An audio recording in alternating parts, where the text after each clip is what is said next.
The Lord strengthen us with His mercy and His courage. It's May the 15th, 2015. And this is a difficult message. This is not a happy message, but this is what the Lord had to say tonight. I asked Him what He wanted to talk about, and He said, a nation at war. So I'll go ahead and begin the message. He began, "This is when a country's priorities do a complete about-face from prosperity and productivity to defense.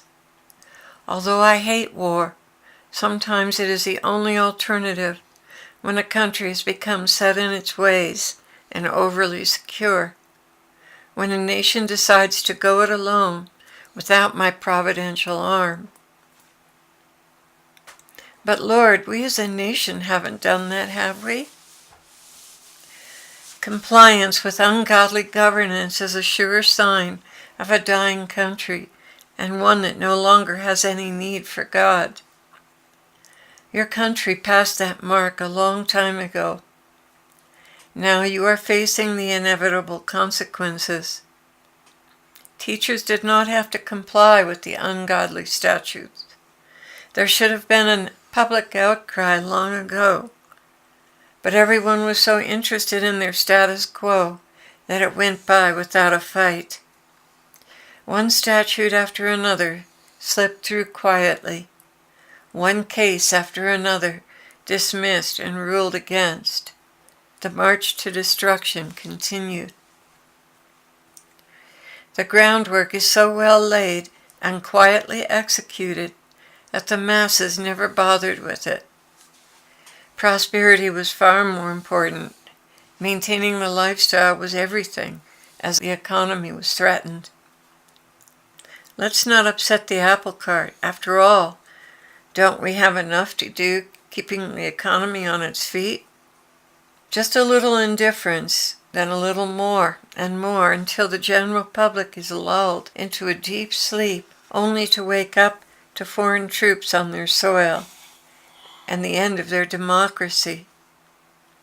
Yes, it will end in a dictatorship. That is what is about to take over for those who are compliantly sitting by and watching their country eroded and swept out to sea, little by little. So now is the time of the death blow. Yes, I shall be a part of this. This will bring this people to their senses to wake up and respond as if their nation truly mattered. But where is the support for this awakening of the people?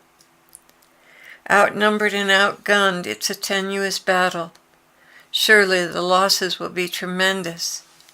Nonetheless, I shall turn the tide when it seems that the light has totally gone out in this country.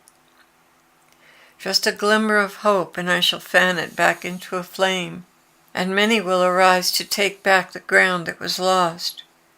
They will be Gideon's 300 against a plague of godless, animalistic forces, some resembling men in form, but totally bankrupt in character. This will be a historic battle that will prove that I am with this country, and it shall be reestablished. In God we trust. Until then, the losses will be horrific. Starvation, annihilation, and genocide will depopulate this country for men of another race to take over. Were I not on her side, America would be no more. Just as I punished Israel, so shall I punish this people. Exile will not be the choice, rather execution. Yet there shall remain a remnant, and from that remnant will be a valiant people who will reestablish this country according to my principles. The wickedness of the former government shall be completely ruined. Not one brick shall remain, as I will swallow it up in blackness, the very foundations of this evil and double-minded people. Satan will have accomplished his ends for this nation, but out of the ashes will arise a people fearlessly devoted to me, and from them I shall repopulate America. What is there left to say? If anyone is to go into captivity they will go.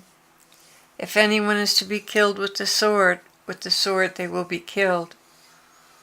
This calls for patient endurance and faithfulness on the part of God's people.